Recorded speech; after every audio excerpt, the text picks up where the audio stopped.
Hello everybody, Foxy Games here. Welcome back to Final Fantasy XIV full story playthrough. In our last episode, we just finished up with some sky pirate shenanigans, and now we're moving on to the next adventure. The main story? Not quite yet. We're still waiting for word on Estinian. For now, we've got something else in mind, something a little mysterious. Let's go talk to Torsifers over here.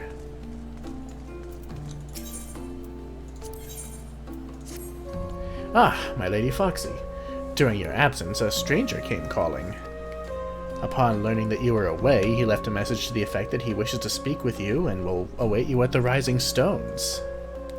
If you have a mind to oblige this stranger, please be careful. I cannot well explain why, but he put me ill at ease to simply be near him. Well, that doesn't sound too good, but let's go investigate. Oh, it has been some time since we've been back here, hasn't it? Ooh, look at that cute outfit. Damn, that's heckin' cute. I love it. Ah, how are our friends in here? There's a Tia in here. Not related to Graha Tia, by the way. I was one of those to answer the Scions' call to arms, and I volunteer my blade at the siege of Ishgard. 'Twas there that I made the acquaintance of this fair fellow. What fair fellow? Oh, whoever the fuck that is. Why do they look familiar? Why do you look familiar? Well, anyway, Tia is a word in the Mikote language, which basically means a non-breeding male. So this guy is single, and he also seems to be a paladin?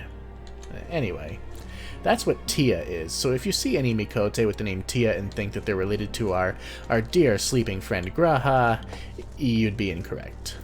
Afimi, how are you doing? Riel and Lady Yugiri have already left to pursue rumors of the missing Scions. I think I might head to Gridania myself and make some inquiries there.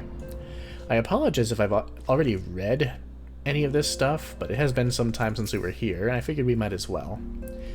To help widen the net of our search efforts, I recruited a small army of seasoned adventurers, friends from my own days in the dungeon delving trade. Very good. I am sorry that I refused your plea for aid, but aside from the very real dangers that Ishgard faced, I sensed something not quite right about the Crystal Braves. Turns out you were right on the nose. It's not like a well-earned drink after a hard day's work. I mean, whatever floats your boat. I'm not too big on drinking. Oh, Aenor, why must you always fall for these tragic types? And it's not as if we need another healer. Oh dear. I've met a new man, but he spends more time talking about his lost sibling than aught else. Mayhap you've met the missing brother. He used to work here. Oh dear. I came as soon as I heard the news of Alion's capture, but these old bones did not move as quickly as they once did, and the worst of it has ended by the time I arrived at the toll. Oh, is he the guy who we had to convince to go home and stop trying to be an adventurer back in Gridania way back when? And so the moment you learned that your young companion was in danger, you hastened here with axe in hand? Such fighting spirit! We should be fine friends, you and I. It's good to see everybody's getting along. Ochre! For 1,000 days I walked along the edges of Abelathia's fiery craters, tempering both mind and body that I might withstand the rigors of battle at my brother's side. When at last I felt I was prepared, I traveled here to Mordona, only to be greeted with the news that Hori is nowhere to be found. Where is Hori Boulder, anyway? I imagine he and Coltene are probably still protecting Flahamine. Well, I'm sure they'll turn up. Anyway, let's go do what we came here to do. My thanks for coming.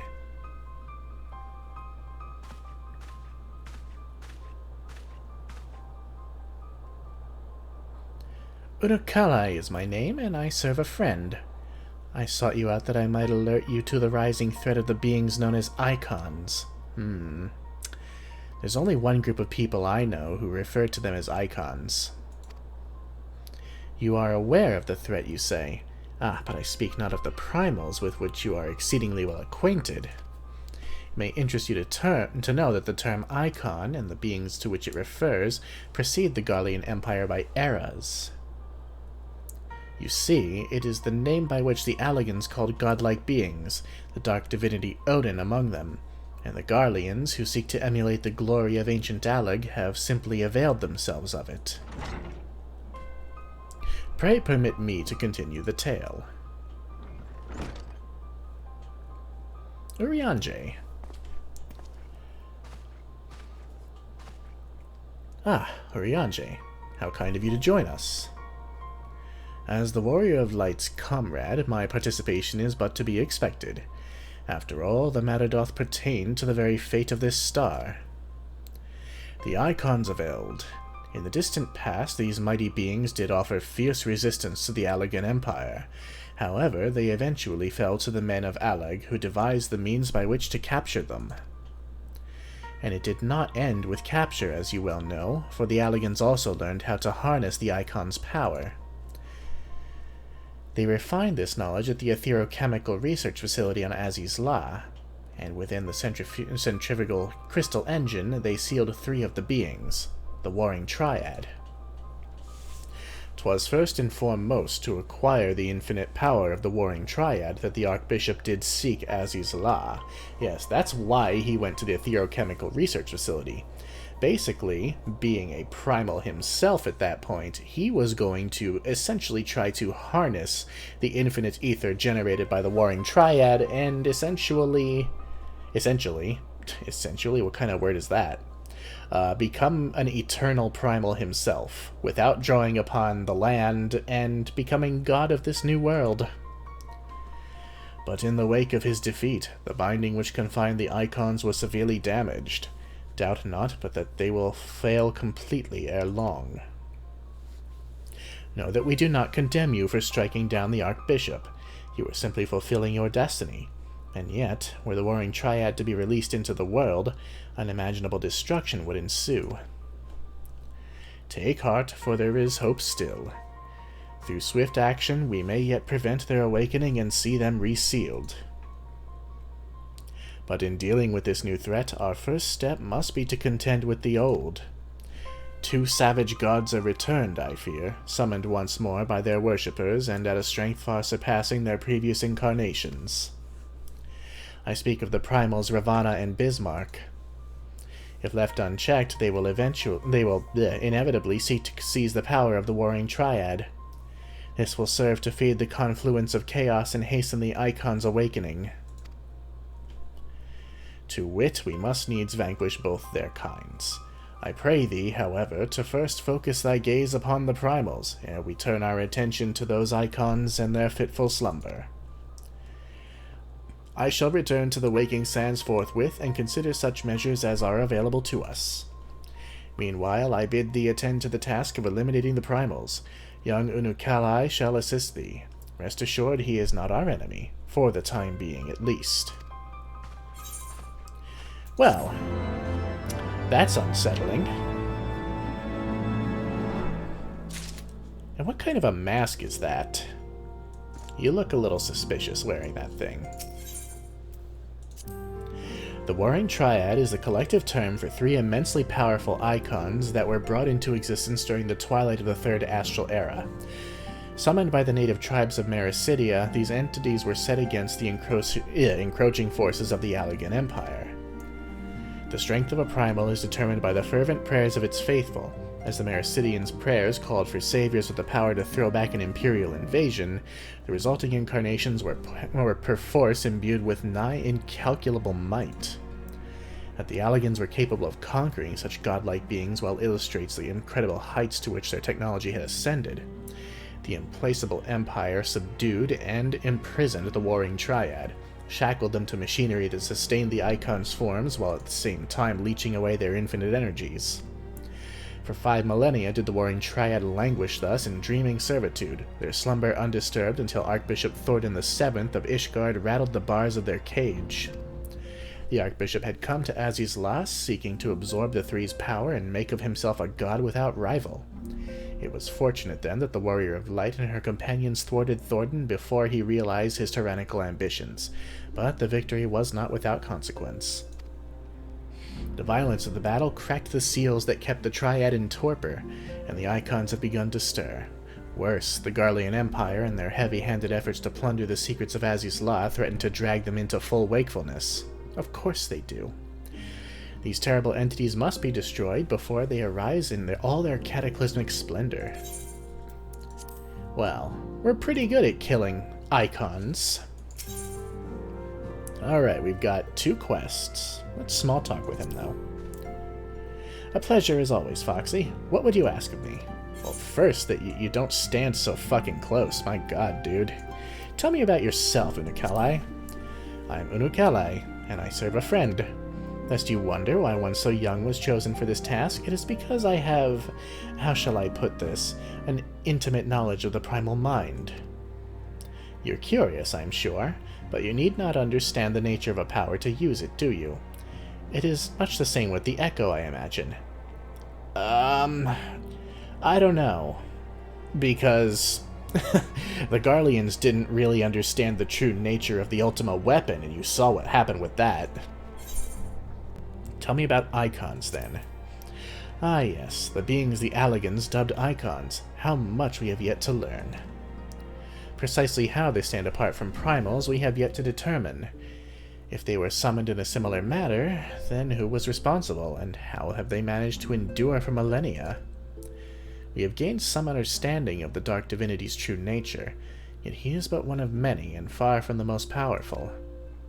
The Warring Triad, whom the Alligans imprisoned within the centrifugal crystal engine of their research facility, concern me most of all.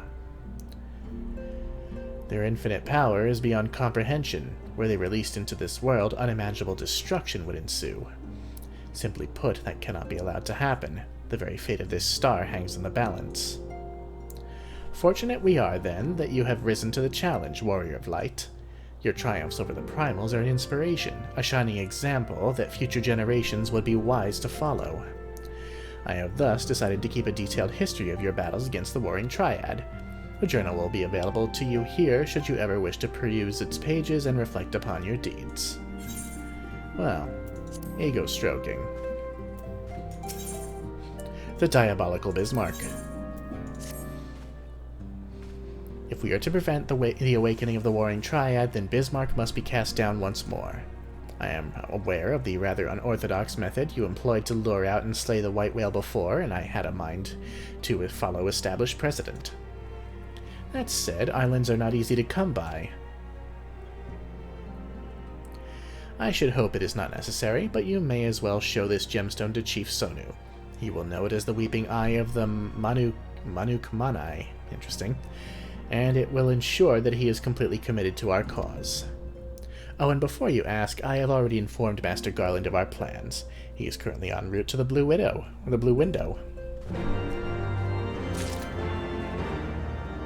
You're awful smart for a kid. As you prepared yourself for battle, so too does Ravana. Within Thokast Thok, he builds his strength, feeding upon the prayers of his innumerable children. But those same children will not suffer you to live should you surrender yourself to them a second time. Nay, you must devise a new way of approaching the Lord of the Hive's domain. Consult with a storyteller, the Elder of the Vath, and he will aid in this endeavor. Take this bauble. 'Tis known among the Noth as the Burning Eye of Ravana. When the time comes, you will know what to do. Alright, so we're repeating a couple of things. That's not ideal, but I'll be honest, this feels a little bit Realm Reborn-ish. Like when we had to go do the Bahamut quests, and a few, like half of them were just, oh, go and kill these primals you've already killed. But honestly, it doesn't bother me.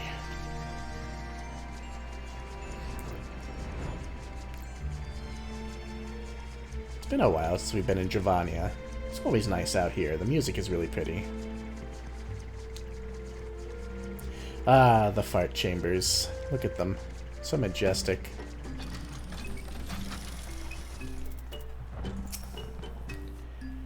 Ah, our hunter friend. Welcome. You come hunting gods once more? The non-mind is glad of your thirst for divine blood. Ever more rapacious do the one-mind grow as they seek offerings to glut our deity's insatiable appetite. Another path to our god's domain? Yes, there is but one way. You must seek out the Gyne Hive on the far side of the colony and attune your spirit to the aetheryte ensconced within. But the deed is not possible. We hear that the crystal is warded by ancient ritual magics. The One Mind have woven the seal such that only the most worthy of warriors shall be granted leave to enter Thok. And they do not share with the non-mind what they consider worthy. Well, I'm sure I've got something that'll let me in. Gotta say, this Unakalhai seems to know an awful lot about exactly how to face these primals. Being so young, I can't help but wonder who it is that he serves.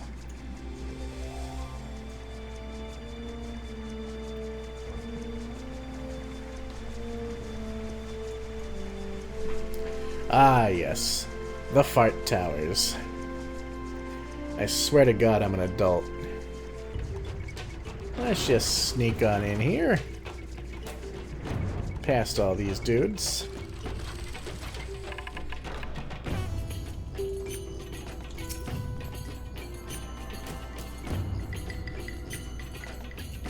Kind of a neat looking aetheryte. After a pause, you smash the gemstone against the aetheryte. Nothing much happens. Out of habit, you attune with the aetheryte, and once more, nothing much happens. Oh. Well, now it's ready. So, you know how that song and dance goes. We're gonna go ahead and fight Ravana. Extreme mode. Hey, guess what we're not doing? 46 minutes of waiting just because it's extreme. Yeah, I'm gonna have somebody run me through these desynced. There's no way. Sorry to anybody who wants to actually see them. It's not happening. What we will do, however, is at least talk to these guys here and get that bit of the story. And then I'll just have somebody blitz through it with me. The Tremontane returns, and with it the white. So too comes the great Netherling warrior. Yeah, here, have a thing. Like double rainbows in the mist, Sonu knows not what to make of this, an eye in the hands of a Netherling. Storm clouds of the Vundu are no match for the eye's might. Smash it against the aetheryte and the whale's crown, and he will be vulnerable once more. Bind him with chains of steel, and drive him from Cloud Sea. Return Zephyr winds and sunlight to our lands. Yeah, sure. And being perfectly honest, the fights are almost the same. They just have some extra mechanics, and they're harder. That's really it. You don't get any extra plot or anything like that. There you are, Foxy. The Enterprise Excelsior is ready to depart whenever you are. Awesome. Say again? Chief Sonu wants you to smash some gemstone against an aetheryte to dispel a barrier of storm clouds? I don't even know where to begin. Ah, the hell's with it. Maybe it'll bring us good luck. I'll rendezvous with you there. Awesome. Thanks, Sid. Just trust me, okay? Oh, my free company. They're very, very nice people. I almost, I feel bad just not talking very much. But this character is just for YouTube. After a pause, you smash the gemstone against the aetheryte. Nothing much happens. Out of habit, you attune with the aetheryte. And once more, nothing much happens. Of course. Alright, I will be back once I've finished with these two.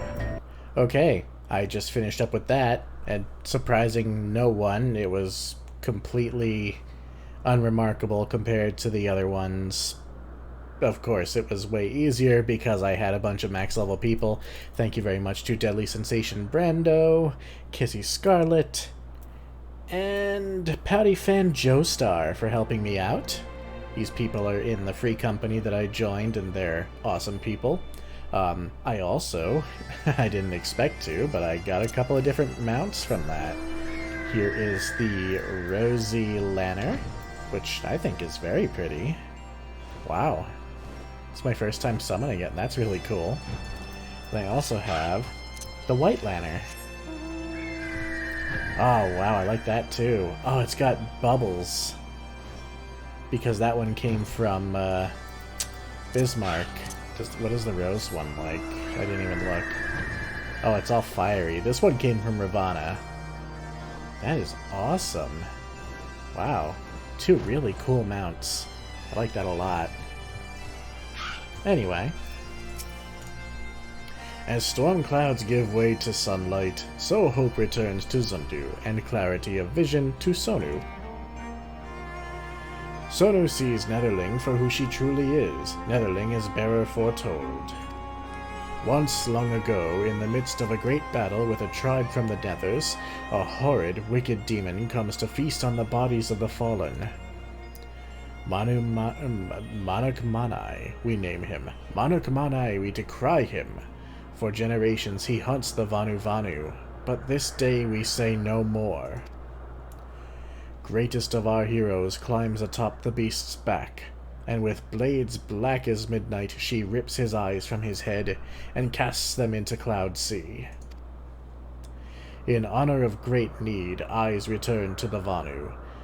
Look to their bearer for salvation, so she declares, so it comes to pass.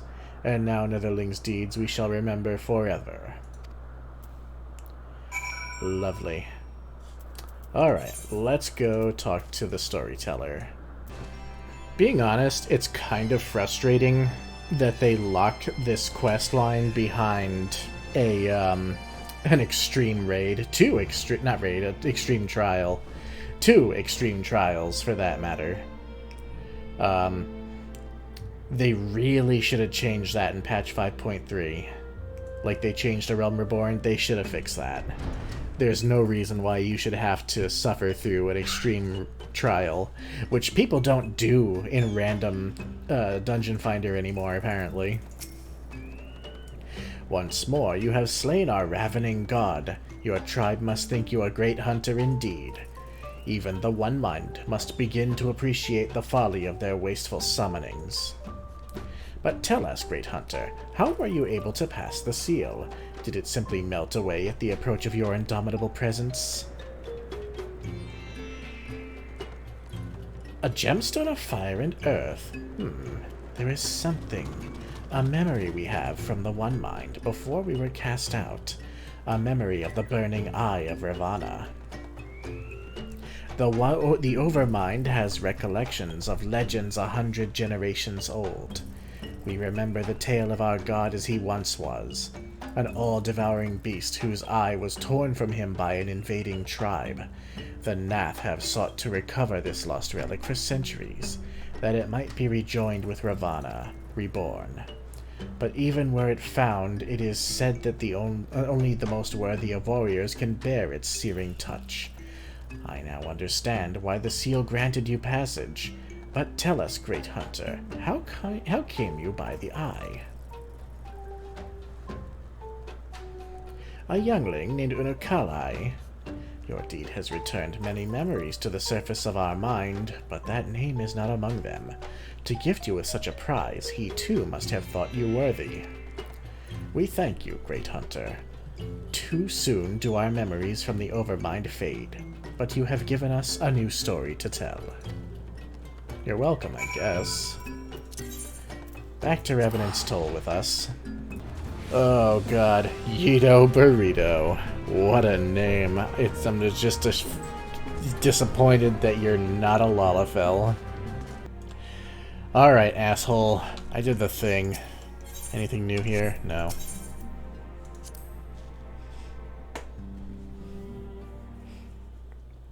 You needn't say a word. The etheric readings left no doubt. The Lord of the Mists is no more. For the time being, at least. After all, such beings have a rather troublesome tendency to return. Let us turn our attention to the Lord of the Hive, who in quiet meditation awaits your coming. We got news for you, Masky. He's dead too. Still no.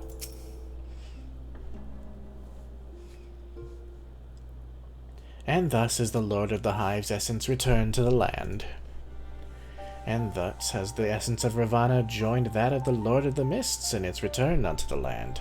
Well, did you have to say both of those things?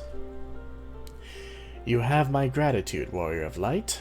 Without your valiant efforts, these primal terrors would have invited devastation on a cataclysmic scale. For unlike others of their ilk, Bismarck and Ravana both harbor the desire and the power to reach Azizla. It is with dreadful certainty that I sense their intent to feed on the strength of the warring triad, and thereby amplify their own power by an order of magnitude. By what wisdom do I claim such certainty? I am gifted with, how shall I put this, an intimate knowledge of the primal mind. Yes, you've said this already. You are curious, I am sure, but you need not understand the nature of a power to use it, do you? Yeah, you said that too. Ah, the realm of Eorzea. Has it been a land embraced by gods, for weal or for woe? I should wonder. For the time being, I shall remain here in the Rising Stones and assist Urianger with his research into the icons. If you should require aught further or of me, simply ask. Well, yeah, we kind of need to stop the Warring Triad, don't we?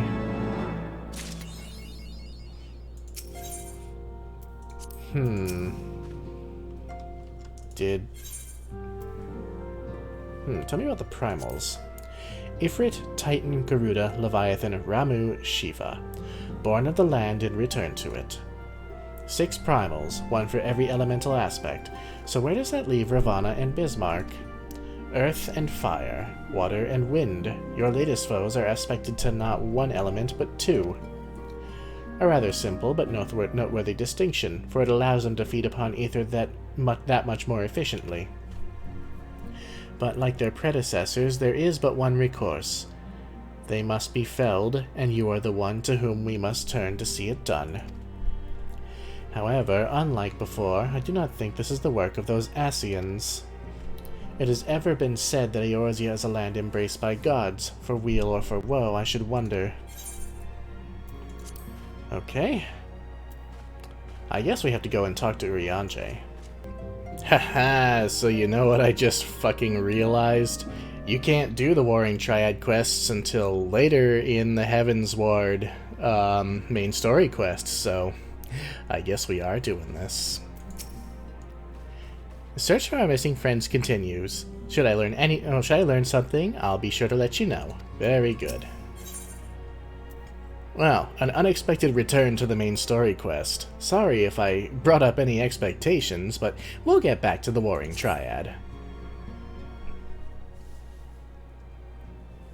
Fortuitous timing as always, Foxy. Totaro was about to brief me on the search for our missing comrades. If you would be so kind, then. Absolutely. You'll be pleased to hear that Riol and his men have been making excellent progress.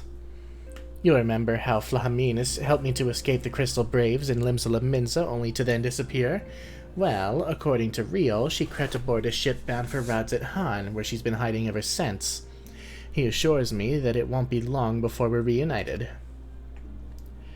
As for Ida and Papalimo, the remains of their link pearls have been found, and in Pearl Lane of all places. Riol thinks they must have disposed of them after escaping from the Royal Promenade. Yes, that would make sense. They could not risk being eavesdropped upon by our betrayers. We're all but certain they fled to the city shortly after, though we still don't have a clue where they went. I see. And what of Thancred and Minfilia? I'm afraid I have nothing new to share about those two, but it's not all doom and gloom. The good news is we've enlisted the services of a Sharlayan scholar, one of the students of Baldessian, to aid in the search, who should be arriving any day now. One of the students, you say? I should very much like to meet this scholar, if time permits. But first we must attend to a more pressing matter. Sir Emmerich has summoned the 2 of us for a private audience. The messenger did not specify what he wished to discuss, only that it was urgent. Assuming you have no objections, Foxy, I suggest we proceed to the congregation forthwith. And mayhap we can meet with the scholar afterwards. Agreed? Agreed. In that case, I think I'll return to the Forgotten Knight for now. Things are liable to fall apart if I'm gone for too long, you know. You're so good, Tataru. Alright. So, while we've been off saving the world from various other catastrophes, we've been waiting for word on Estinian and other developments in Ishgard. It seems, perhaps, we've got something now. Ah, Firmalbert, we pass by you every single time, but we've never spoken to you. You stand before the congregation of our Knights Most Heavenly, the headquarters of we knights who have sworn to serve the Holy See. Great. Awesome. Alphino. Good invariably triumphs over evil in fairy tales, yet they are conspicuously reticent about what follows. That's true. They don't exactly cover power vacuums in fairy tales. The Lord Commander is within. Pray proceed, miss. Thank you.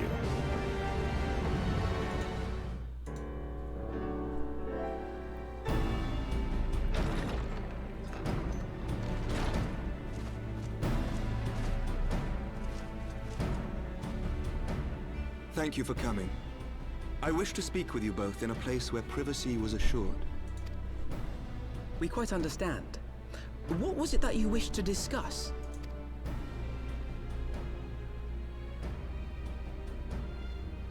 With my father's passing, the seat of the Archbishop lies vacant. And so, in accordance with canon law, I have assumed his responsibilities. I should stress that this is a temporary measure. It was never intended that the Lord Commander of the Temple Knights serve in this capacity indefinitely. Quite the opposite. The statutes specify that I should surrender my powers as soon as a conclave of the senior clergy and the high houses have named a new Archbishop. But in light of recent events, that would not seem appropriate. I confess I did not expect you to divulge quite so much quite so soon. The details of the Archbishop's plans, perhaps, but the true origin of the war and all it entails? I too had concerns. But when the Warrior of Light is witnessed returning to the capital upon the back of a dragon, one's options are rather limited. Sorry about that. Mayhap I could have concealed certain details, but for how long? And at what risk? Should the truth have come to light in the meantime, how would the people have viewed my silence? After 1,000 years of lies and secrecy, I could not well abuse their trust and hope to be believed. The time for deception has passed. That's a pretty fair stance to take. I only wish the people agreed. That some would deny the truth I had anticipated, but not this many. And among the few who acknowledged that my father had to be stopped, no small number question our methods. If they suspect a coup, it will not be long before some turn to violence. It has already begun, and that on both sides. Men and women of the cloth are being harassed in the streets. Some have even been assaulted in the Broom. Hilda and her people have formed a watch to help us maintain order. But such measures will not prevent the unrest from spreading. For all our talk of peace, the people remain frightened and confused. For their sake, we must bring the Dragonsong War to a definitive end.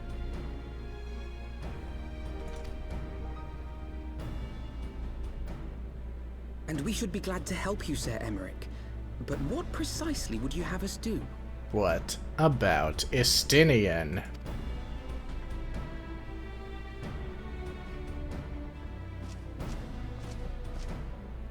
We wish to treat with the dragons of Annex Shrine. To that end, I would trouble you for an escort and an introduction.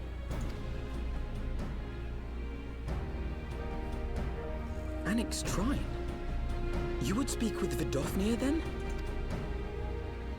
We must needs open a dialogue between our peoples.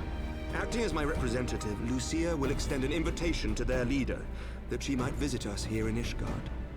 Were she still with us, I would of course have beseeched Isel's assistance in this matter. But as she is not, I must ask that you aid us in her stead. Will you do us this favor?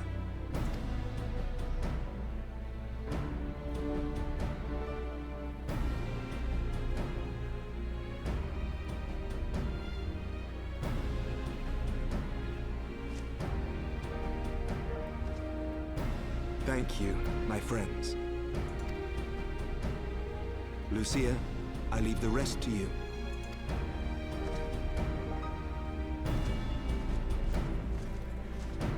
Let's go negotiate with some dragons. In the wake of the Archbishop's fall, the nation of Ishgard trembled, the faith of her people shaken to its very core.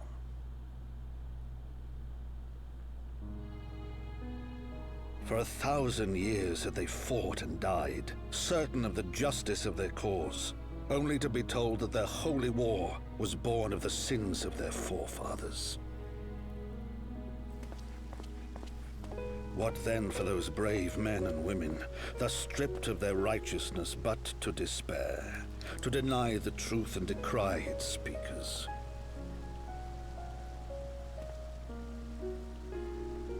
And what then for those whom they defamed but to hope on, to have faith in a brighter tomorrow?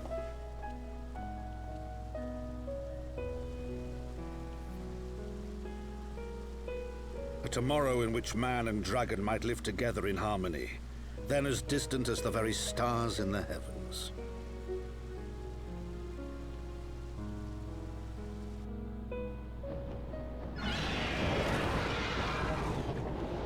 Yet while we dared to hope, deep within his lair the enemy lay, gathering his strength. Nidhogg, now possessed of his 2 eyes and the body of the Azure Dragoon, prizes to which he had laid claim at the very hour of the hero's triumph.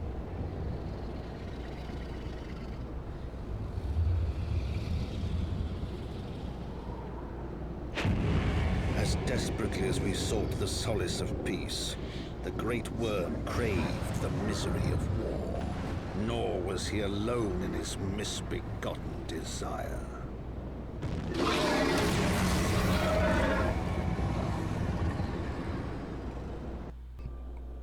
You know, as terrible as it is, I really wouldn't call his desire misbegotten. It was born of rage and hatred, yes, but I'd be mad too. The journey, at least, should pose little difficulty this time. Indeed. I know little of the lands these dragons call home, this annexed shrine. Had you not agreed to escort me, the coming journey would seem a far more daunting prospect. I confess, I myself once shuddered at the thought of it. Yet even the longest journey begins with the first step, does it not? Ah, but here we set forth, Foxy, and I must inform our comrade of our plans. Very well, I shall see to my preparations. Then let us go and bid farewell to Tataru, Foxy. Yes, we can't exactly leave her out of the loop. Luckily, she's right next door. Yeet. I thought you might want to tell her. Or would you rather I did all the talking? Oh, no. It's fine. So, what was your secret meeting all about? I'm all ears. We're back to Dragonland. A diplomatic mission to annex Shrine, you say? Well, I suppose that does take precedence. But you should your meeting with Vidofnir happen to end early, you might consider rendezvousing with Y'shtola in Idleshire. She'll be there to receive our guest. Don't get me wrong, your meeting with the dragons is terribly important and everything, but this scholar just happens to be... Time permitting, as I said. We shall endeavor to join Y'shtola, but if we cannot, pray pass on our regards. Let us be off, Foxy. We have kept the first commander waiting long enough. Wow, rude. Don't interrupt her. Well, let no one say I didn't try. It's okay, Tataru, we'll be quick.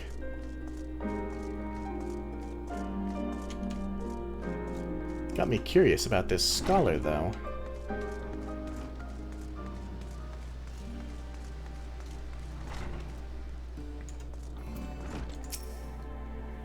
One task at a time, Foxy. Besides, I have no doubt that Y'shtola can look after the scholar by herself. I mean, she is Cat Mom. You are ready, then? Good. So am I. What have we got? Food? Hot chocolate? Creme brulee? Almond cream croissant? Or an urchin loaf? Ugh, one of these things is not like the other. Not that it matters. They all give experience, which I really don't need right now. If you and Master Alphinaud would be so kind as to lead the way. Of course. The path is long, but known to us. From Falcon's Nest, we shall cross the western highlands and make for Tailfeather in the Dravanian forelands. There we can stop to rest and replenish our supplies. Questions? If not, then the stables await.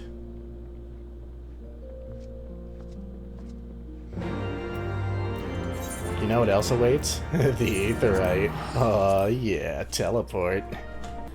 I really do like this mount, it's so pretty. Strange. This is only my third visit to Tailfeather, yet the first feels as though it were a lifetime ago. Dude, Alphinaud, we have been through some shit. I fully understand. I always imagined that the first time I set foot upon Dravanian soil would be at the head of an army. And here I am, ready to treat with the brothers and sisters of mine enemies. Full well do I know how difficult it can be to set aside the past. Though it was I who first proposed recruiting Ysel to our cause, I questioned the wisdom of my words almost as soon as I had uttered them, and for a long time after that. Here was a woman with the blood of innocence on her hands, men, women, children, all slain in the name of the implacable Lady Iceheart. Yet she acknowledged her misdeeds and agreed to join us in common cause. At our side, she fought in service to that greater good, even unto her dying breath. And while that does not absolve her of her sins, I hope that one day she'll be remembered not merely as a heretic, but as a misguided soul who dreamt of peace. You ask much, Master Alphinaud. Yet who can say what might come to pass, should our negotiations bear fruit? Yes, of course. We must press on to Enoch's Shrine, if you'd follow me. Oh, Ysel. You tried your damnedest, didn't you? As far as I'm concerned, your hands are clean now.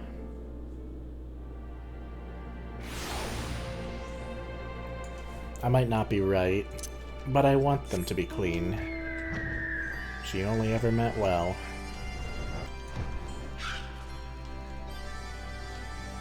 Ah, here we are. Sitting pretty like usual.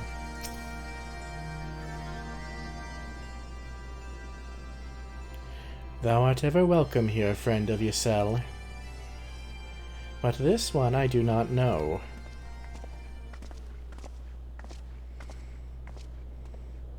Pray forgive us this unannounced visit, Vidofnir. May I present you Lucia, first commander of the Temple Knights of Ishgard and our trusted friend.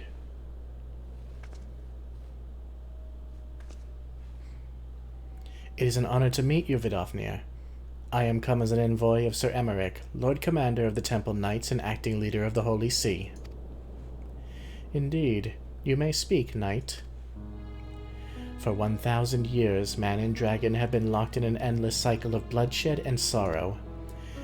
To our shame, we long believed your kin to be the architects of this war, but now we know the truth, that King Thordan and his Knights 12 did willfully betray and murder the great worm Ratatoskr, shattering the peace between our peoples. For 1,000 years, our leaders conspired to conceal this truth, a truth which was at last laid bare by the Warrior of Light, the Azure Dragoon, and Ysel. Alas, a deception so intricately wrought cannot be undone in a moment, and our people labored to accept the truth. After an eternity of war, who would dare to dream that peace could at last be within our grasp?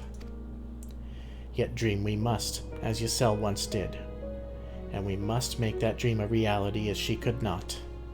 We humbly beseech you, Vidofnir, join hands with us in friendship once more before the eyes of my people in Ishgard. A most unexpected invitation. I have heard your request, knight. However, I cannot yet give you mine answer. May I ask why? The matter concerneth my sire. He must needs be consulted. Moreover, the Nath grow bold even as they did before, and I would not leave my people at the mercy of the swarm. Then we will wait. After 1,000 years at war, we shall not give up on peace for want of patience. Ha! Fear not, knight. Thou shalt have mine answer within thy lifetime. So soon? My humble thanks. I shall bear your words to my lord forthwith, until we meet again.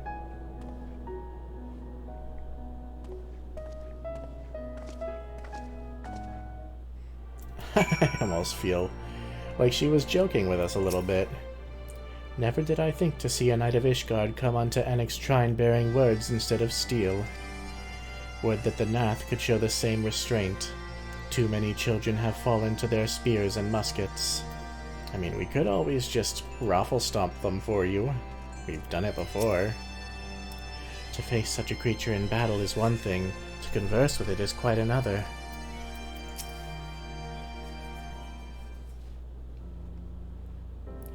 Given the circumstances, I would say that went rather well. To be frank, I'm surprised our proposal was not rejected outright. Whether aught will come of it remains to be seen, however. Mayhap I should take this opportunity to speak with some of the other dragons. But you need not wait for me. The return journey holds no fears for me now. Well, if you have no further need of our services, we shall continue on to Sharlayan. We hope to welcome a scholar who has agreed to aid us in the search for our missing comrades. Then I pray your journey is as swift and uneventful as ours was, and thank you again for sparing the time to assist us, even when such grave matters remain unresolved. I can think of no graver matter than a 1,000-year war, one which our friends gave their lives to see ended. Suffice it to say, I would willingly make 1,000 such journeys to ensure that their sacrifice was not in vain. Of that I have no doubt, Master Alphinaud. I only hope the fates will not hold you to your word.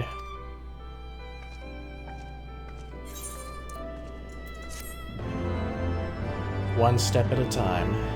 That's all we can do. So, it would seem we have time to greet this scholar after all. How delightful. I shall be interested to hear how she means to go about finding Minfilia and Thancred.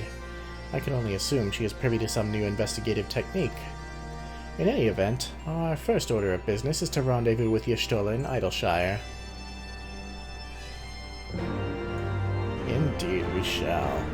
Is Lucia still hanging around here? Still chatting it up with the dragons? Well, if she is, we cannot see her. Oh well. Hello, friends. It's been a while since we've seen Y'shtola, not since the Alexander raids. Another conspicuously uneventful journey. It would seem we are destined to not to be late. Ah, Foxy, 'tis good to see you. I confess I had assumed your business in Annick's shrine would detain you longer. Did your meeting with Vidofnir go well? As well as can be expected, she must discuss Sir Emmerich's proposal with Hraesvelgr, of course, but she seemed amenable to the suggestion. What of our Sharlayan guest? Has she arrived yet? She has, but when I explained that you'd be joining us, she asked if she might use the intervening time to explore.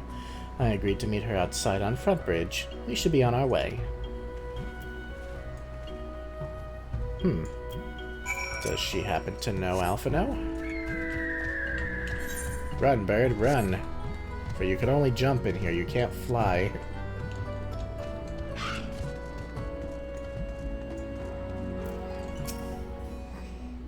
It would seem we're early. Shall we wait? Wait. Back in Ishgard, what was she trying to tell me? Maybe you should have stayed and listened.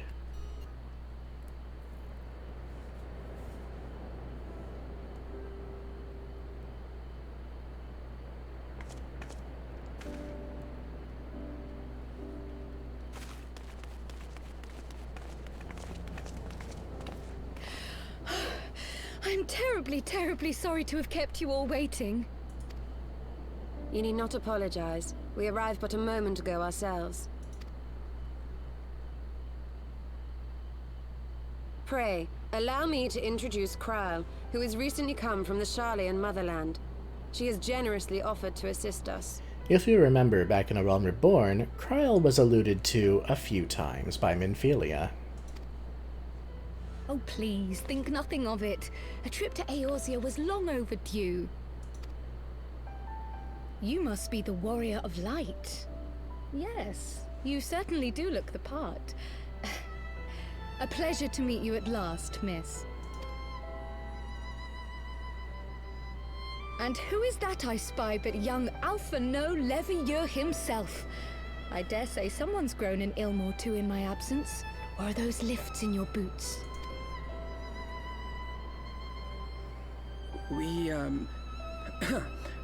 Miss Kryle and I met at the Studium years ago. I shall forever be indebted to her for her sage guidance. It was no small task keeping him out of trouble, believe you me. The youngest ever to enter the Studium, him and his sister, 11-year-old prodigies. Suffice it to say, social graces were not among his list of talents. Striding up to his seniors on his first day, head held high. What was it he said again? Thank you, Kryle.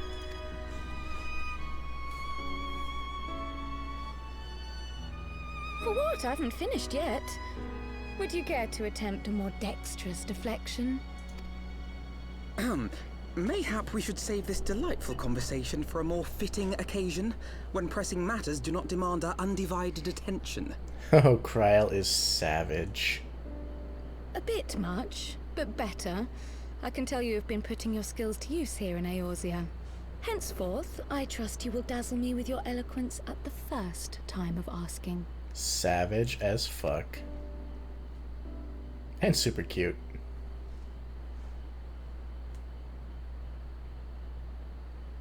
Right, on to more pressing matters. Finding Minfilia and the other missing Scions. I gather you have new information to share with us. A new approach, actually. Tataru recounted the tale of your escape, and it gave me an idea. Simply put, assuming Thancred left some manner of trail when you whisked him away, as is almost always the case with teleportation magics, I am confident I can find and follow it. Then what are you waiting for? The wherewithal to do it. The fact is, my abilities aren't quite up to the task. Not in themselves, anyway. If I had Master Matoya's crystal eye, on the other hand... Then let us all call on her forthwith. I think it best that you explain your plan to her in person.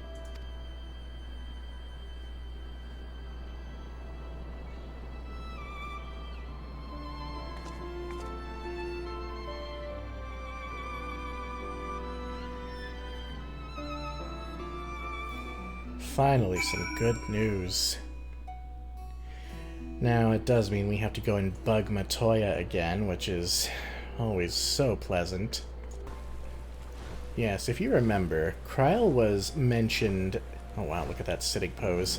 As the only survivor of the students of Baldessian when their island was attacked by the Ascians. And she was comatose for a while, but apparently has recovered quite well.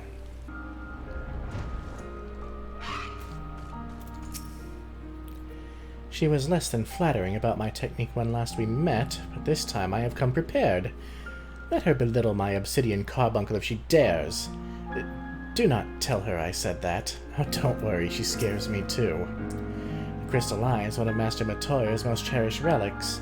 I doubt very much that she will grant us leave to lay hands upon it unless we can convince her that it is vital to our cause. You did say that we were headed for a cave, did you not? Because I certainly don't see a cave nearby. Is Master Matoya meeting us on the way or something? Oh no, she's just tricky, that's all. I've heard many stories of Master Matoya, some quite flattering, others less so. Rest assured, they're all true. This way, and have care where you tread.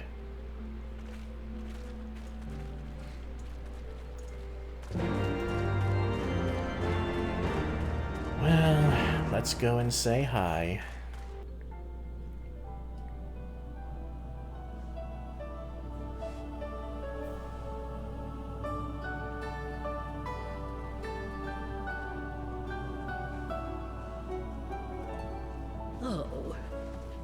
Is that trouble I smell? Or did you forget to wipe your boots on the way in? Forgive us, Master Matoya. We will be sure to wipe them on the way out. And may I say how glad I am that age has not yet deprived you of your senses. Ever so quick-witted, aren't we? To the detriment of your manners. Well, out with it then. What do you want? Pray, allow me to introduce myself, Master Matoya. I am Cryo, of the students of Baldessian. I hope you will excuse our unannounced visit. Baldessian, you say? Ah, yes. The old coot set up shop on the Isle of Val, didn't he? Regrettably, our order's headquarters and the Isle itself were obliterated by a magic of immense power. I have the blessing of light to thank for my own preservation. Cryo, you too possess the Echo. Well, yes, of course I do. Our order is devoted to uncovering the mysteries of Hydaelyn and interpreting her will, particularly through the study of her gift to us. It was in the course of these studies that I met and subsequently befriended Minfilia. She and I have rather a lot in common. I had no idea. You weren't supposed to. Not that I wanted to deceive you, you understand, but precautions had to be taken. Yes, that's all well and good, but you still haven't told me why you're here. The students of Baldessian are gone, and there is naught I can do to change that. But the Scions of the Seventh Dawn can yet be restored, and my dear friend found. You have in your possession an ancient crystal of light, one you call your crystal eye. I believe I can use it to focus my abilities and locate one of the missing Scions. And there I was, thinking you might want to make use of my years of experience. Oh, wait here. I love her. She has no filter. Long did I ponder the nature of this crystal and its familiar radiance. But never did I suspect it was a crystal of light. Doesn't look much like the ones we have in our possession, no. On the cusp of an umbral calamity, souls blessed with the power of the Echo invariably appear. To aid these, her chosen warriors, Hydaelyn bequeaths to each a slither of her strength in the form of a crystal of light. But as her strength wanes, so too does the potency of her gifts. This crystal, born of an earlier era, is infused with a power far greater than those of this age. You could travel the length and breadth of the land and not find a crystal even a fraction as pure. Its value is beyond measure, as are the risks inherent in its use. No two manifestations of the Echo are alike. I, for example, can converse with beings of every shape and size, excepting beasts, contrary to what others would have you believe. Language has nothing to do with it, of course. Rather, I am sensitive to the whispers of the soul. Their intent, their very essence even, the traces of which served to guide the elementals to Y'shtola. Far-fetched though it may sound, I believe that with your crystal eye, I may be able to pick up where they left off and follow the remaining trail to Thancred. That is, if I have your permission.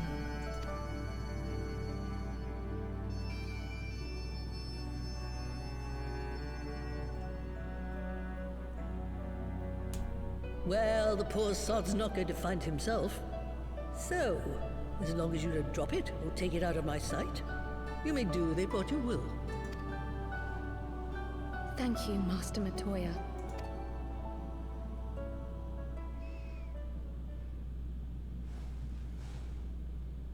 Then let us begin.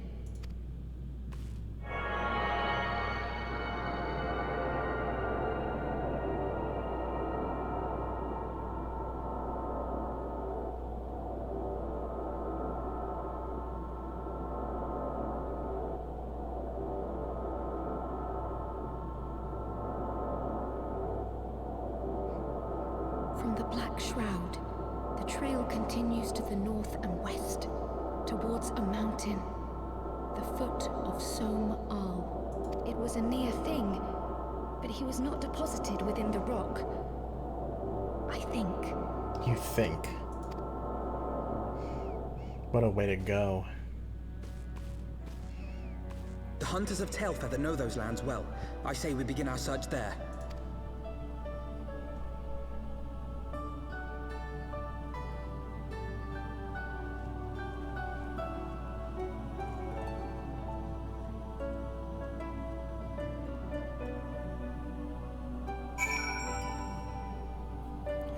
Well, I sure hope Thancred did not get put back into physical form inside of a rock.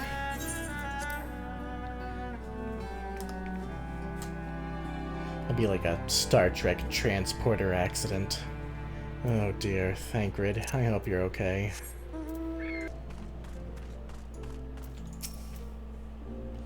We had forests like these on the Isle of Val. My grandfather and I used to go for walks together when I could prise him away from his work. It was the least I could do for him, considering everything he's done for me. Taking me in when I was an orphan, raising me as his own, and giving me a name. You didn't think my parents named me Cryle Baldessian, did you? Thancred may be a capable warrior, but he was wounded when last I saw him. If any beasts were nearby when he emerged from the life stream, he would have been hard-pressed to repel them. Oh, jeez. Were I to find myself in an unfamiliar wilderness, my first instinct would be to seek out signs of civilization. Ordinarily, perhaps, but in his wounded state, he may not have wished to risk contact with strangers of unknown allegiance. Yet even had Thancred chosen to remain in the forest, the hunters would have surely stumbled across his trail. Tailfeather doesn't strike me as an isolated outpost, though. Merchants and traders pass through reasonably regularly, do they not? In which case, we'll need to provide a more detailed description when we question the locals. Fear not, Cryle. I've already prepared several sketches of Thancred for that very purpose. This is impressive. You drew him from memory. A skill I acquired some years ago for reasons I no longer remember. I propose we split into two pairs. Y'shtola and I will inquire at the outlying encampments, while Foxy and Cryle question the residents of Tailfeather.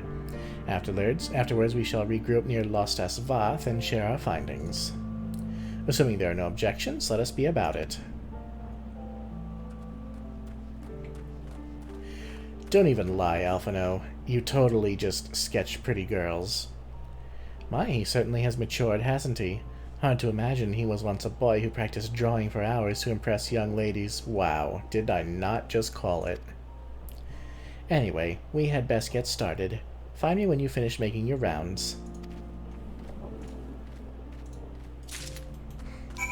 I do really like Cryle. She's funny. Alright, let's see if anybody's seen our dashing rogue. Searching for a friend of yours? Let's have a good look then. Surprisingly accurate depiction of the missing Thancred, suggesting that Alphino may have mistaken his life's calling. Oh no.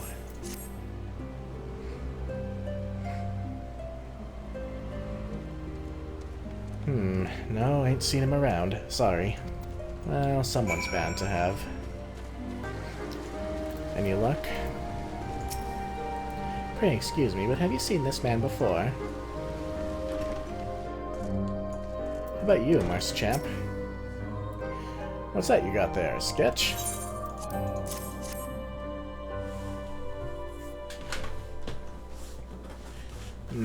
Can't say I know the face. Say he's something of a warrior? I heard tale the other day about a hireling vagabond who brought down a bandersnatch all by himself, and with style. The way they tell it, he was dancing with the beast like it was the bell of the bleeding bull. Sound like your ban? That sounds like Thancred. Let's see if anybody else has seen him.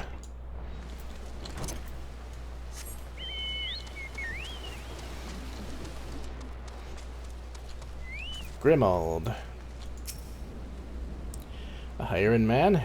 We're not exactly rare, you know. Could you be more specific? How about that?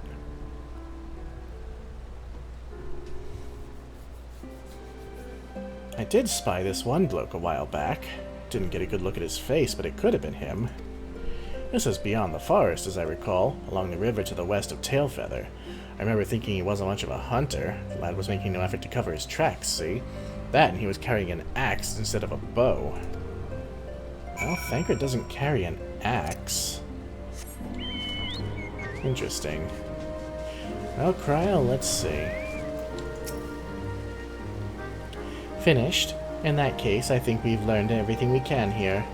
Let's see what the others have found out. Indeed. Let's go and have a chat. We're gonna kind of alternate between birds, because, God, I love these mounts.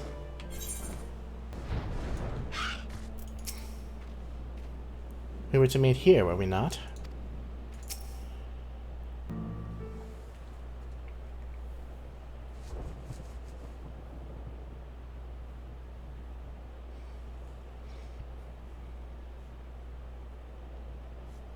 My apologies for our late arrival. We thought it wise to question as many hunters as we could.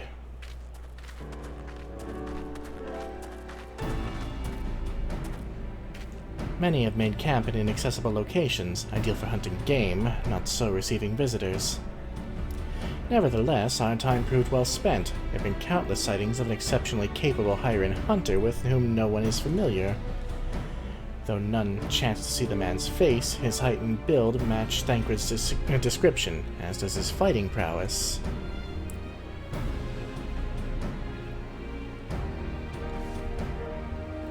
So you've heard the same tales. Be that as it may, we yet want for conclusive proof. Mayhap this is unrelated, but I heard a curious tale regarding a Voth trader. He came to Tailfeather in search of garments fit for a man of refinement, which seemed a rather curious description for one of his kind. You're implying that Thancred sent a Vath to the market in his stead. Why would he not go himself?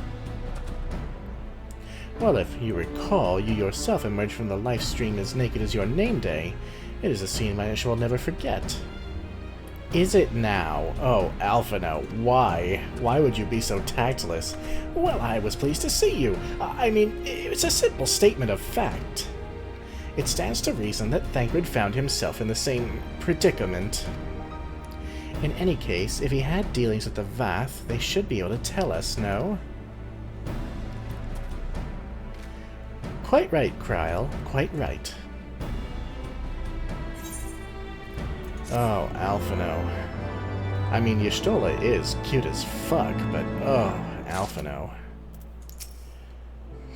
Given that Alphino seems to recall the details of my return so vividly, I would rather he not draw me from memory, talented or not. Oh dear.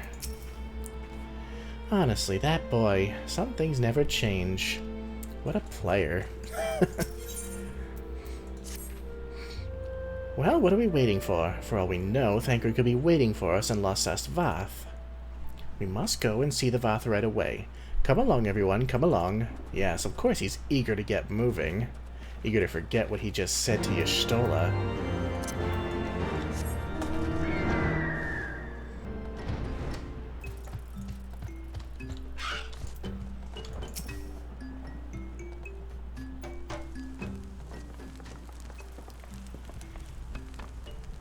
Great hunters, we welcome you once more to Losast Vath.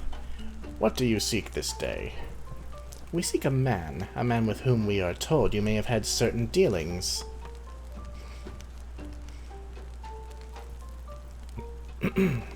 How curious. The hunters tire of godly sport and pursue mortal prey. No, he is not prey, but a friend long missing. Good, good. He is a friend to the Vath as well, one with whom we have traded many times. Truly, and you are quite certain it was this man? There is no doubt. The fleshling clothed in skins came to us from Somal, lost and weak. He offered meat and hides in trade, and in exchange we tended his wounds.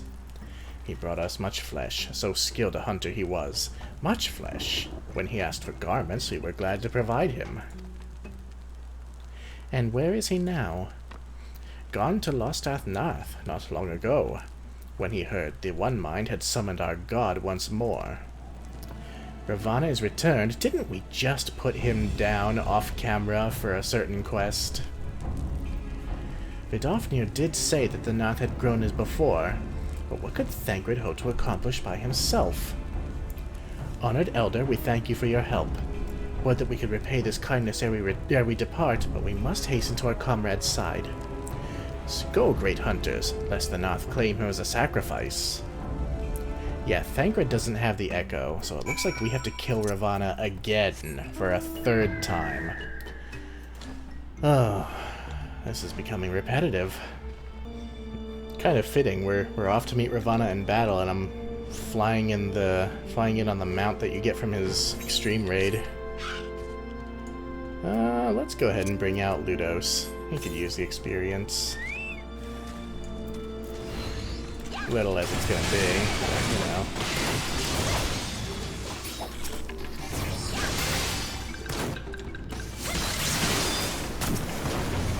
Excuse me. I don't recall inviting a third party.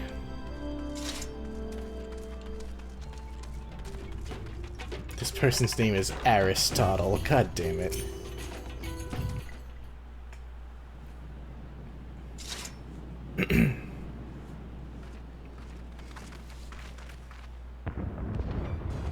Uh-oh. Who else could be? Thancred! It could be Thancred! We must hurry!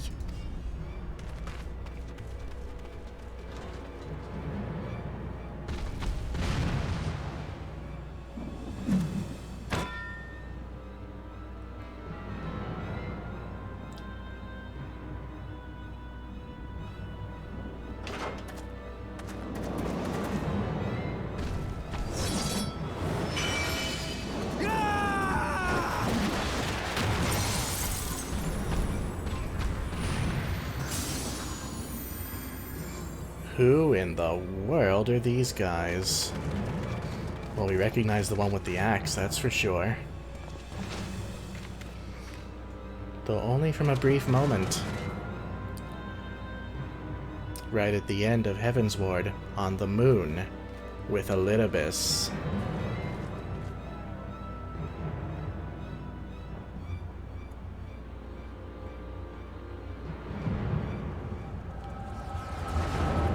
It seems we both have the echo.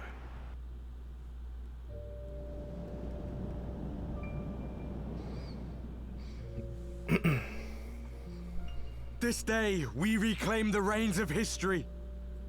This day, we rid ourselves of the Scions forever. Fools playing at heroes, all of you.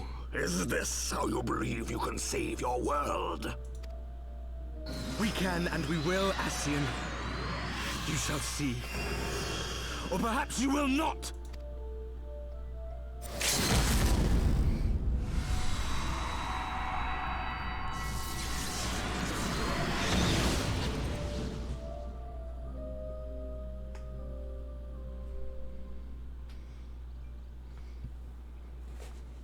Wow. So you are the warrior of light. The savior of Eorzea. We have that much in common at the very least. We both have a vendetta against the Scions.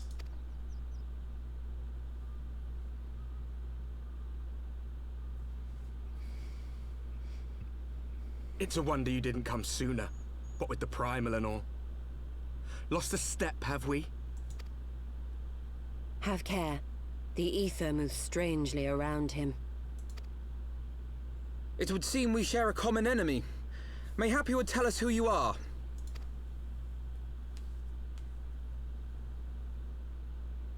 Shall we show them?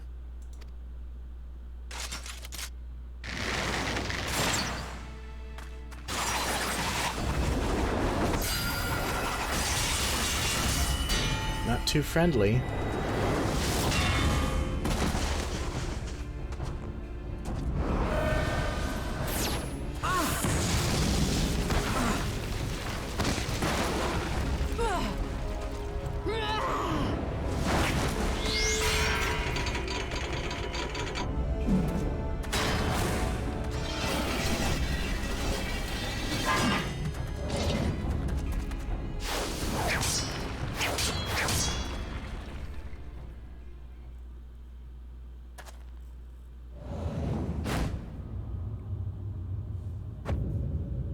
It's our boy.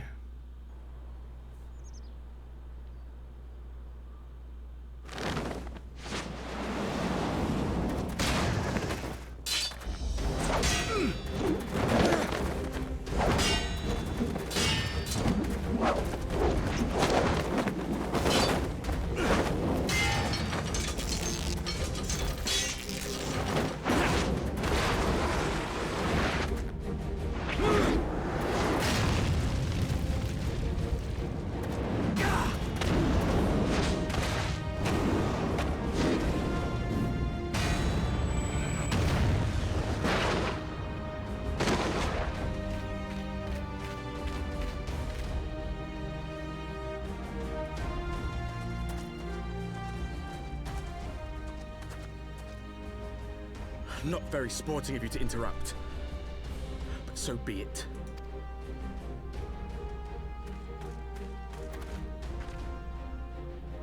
Mark well our faces, warrior of light, for we are the warriors of darkness, walkers of a different path, and we shall meet again.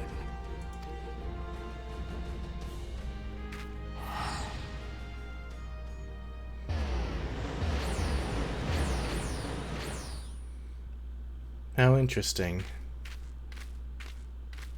Warriors of Darkness? Really? She's not impressed by the name. What is impressive, though, are those moves.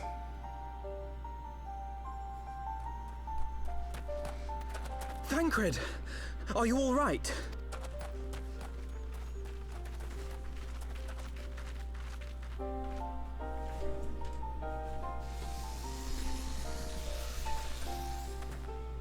Pleasantries can wait. I'd rather not be here when the Nath arrive. Agreed?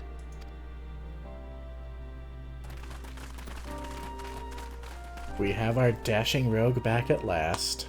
It only took an entire expansion.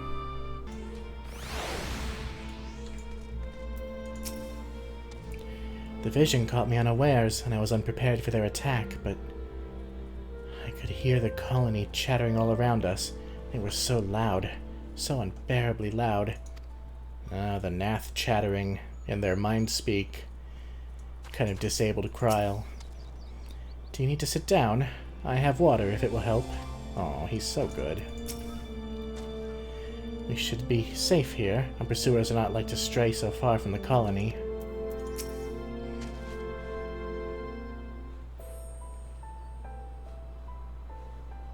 Suffice it to say, our reunion was not at all as I pictured it. Waiting until the last instant to join the fray. 'Tis plain you have not lost your appetite for the dramatic. My appetite for the dramatic? Have you forgotten the circumstances of our parting? The heroic last stand, the tunnel filling with light, and then... Had I known you intended to use forbidden magics to deliver me to some god's forsaken wilderness, I would have thanked you in advance. Thancred.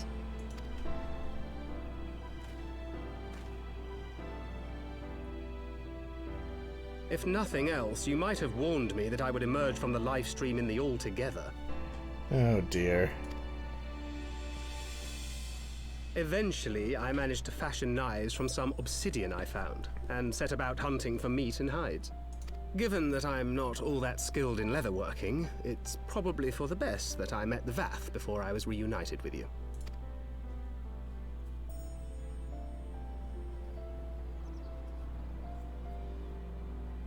So you were the fleshling clothed in skins of whom the storyteller spoke? A description which fit me as ill as the skins themselves. Happily, I was able to trade with the Vath for garments better becoming a man of refinement. From them, I learned of Ravana, and of the great warrior who had once laid him low. Yeah, that's kind of my thing. And thence did you conclude that were you to track the Primal's movements, it would surely bring you into contact with the Scions once more. It seemed a reasonable assumption. I could think of no one else with your enthusiasm for slaying beastmen gods. Until now, that is. Ah, yes. The self-proclaimed Warriors of Darkness. 'Tis only fitting that they stand in opposition to the Warrior of Light, I suppose. I glimpsed the leaders past, if only for a moment. They were confronting a man in black. An Ascian, I think. And yet we, the player, know that they're also consorting with Elidibus.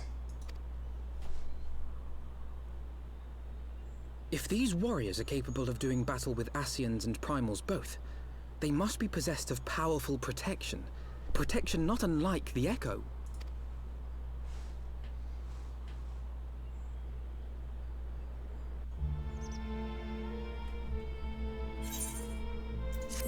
Mysterious indeed.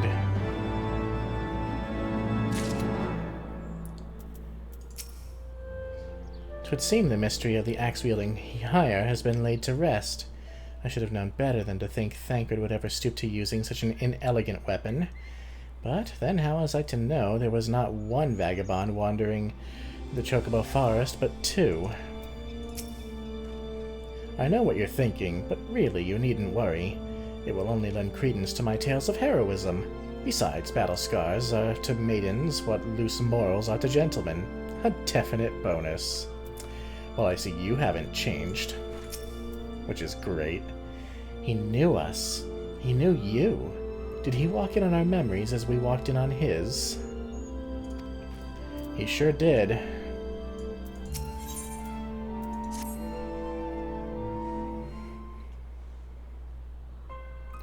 Blessed with the power of the Echo and driven to put down primals. Despite his declaration that they walk a different path, I struggle to see how their goals conflict with ours. Nor is that the only oddity. I find it passing strange that such exceptional individuals should have wholly escaped our notice until now. Surely we would have heard rumors and attempted to recruit them to our cause.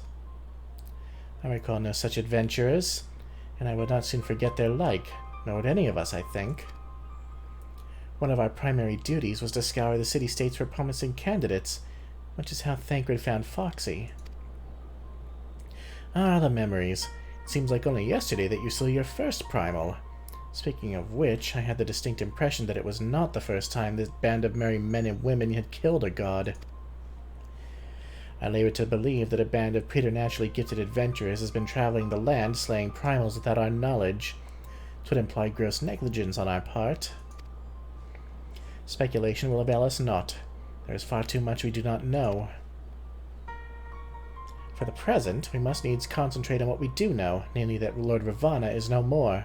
Vidofnir must be informed. The news may render her more receptive to Sir Emeric's invitation. Since you seem to have affairs here well in hand, I shall take my leave. Simply being in the vicinity of this colony is giving me a stinking headache. If you have needed me, I'll be with Master Matoya. I would beg her assistance in the search for Minfilia. Wait, Minfilia is missing?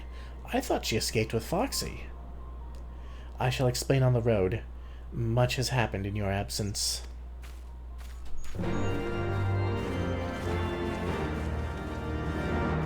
Yeah, the last Thancred knew, Minfilia and I were running free from the tunnel. Well, nothing for it. Let's head back to Annex Shrine. Actually, we're right there. We don't even need to teleport.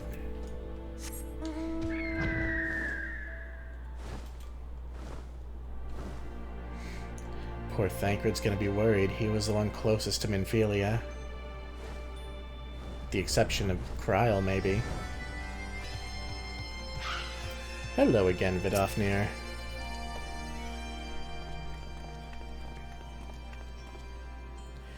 I had not thought to see thee again so soon, mortal. If thou seekest the night, know that she hath long since departed for Ishgard. My thanks, Vidofnir, but it was not for her that we came. We bring good tidings for you and yours. Lord Ravana, who had been summoned by the Nath, has again been laid low. Truly? Once more you mortals have succeeded where mine own kind did fail. You have our deepest thanks. Would that we could take credit. The god fell by another's hand. Another? Revelation upon revelation. Regardless, it is cause for celebration. The Nath will have no choice but to withdraw. But to another matter, I have tidings for thee as well. Regarding the Ishgardians' invitation. As promised, I brought the matter to my sire. Hearken to his answer now. For 1,000 years have I mourned my beloved, who gave her life to forge a peace thy king betrayed. Such was my lot until a child of Ishgard came unto me. For want of warmth she wrapped herself in a dream, yet the world will remember her deeds. For truth she fought, for justice she sinned, for redemption she sacrificed and became as light. To follow one's heart, to have faith in one's convictions, be it for weal or be it for woe, such is the folly and the glory of man and of dragon. He hath entrusted the choice to us, and we have made it. We will keep faith with you who walk in the light. Then you accept Sir Emeric's invitation? Let it be known that I, Vidofnir, shall journey unto Ishgard on behalf of my people. We are honored to receive your answer, and we will convey your words to our allies without delay.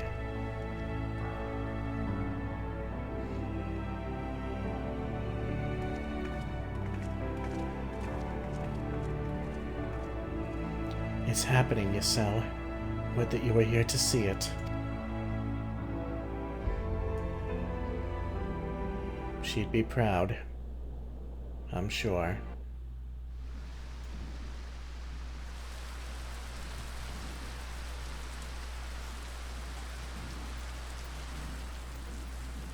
Even as the Scions celebrated the return of a long-lost friend, honorable men plotted to deprive them of another.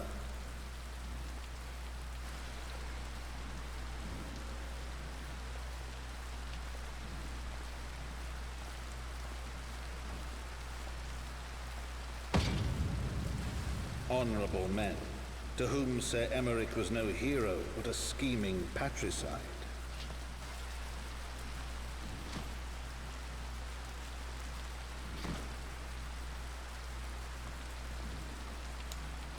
Honorable men who would fain wash the paving stones of foundation with the tyrant's blood. Honorable men whose knife in the dark was the spark which set the city aflame, and who sang as it burned.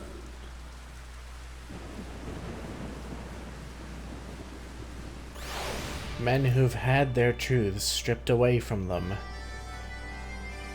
It's rendered them mad with grief, and they refuse to accept the new normal.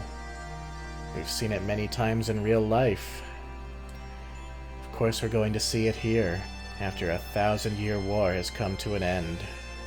But that's gonna do it for this episode. A lot has happened in this one, so I feel like this is a good point to end it off. A bit of a cliffhanger, I apologize, but it won't be long before the next episode. So, until then, my name is Foxy Games, and I'll see you next time.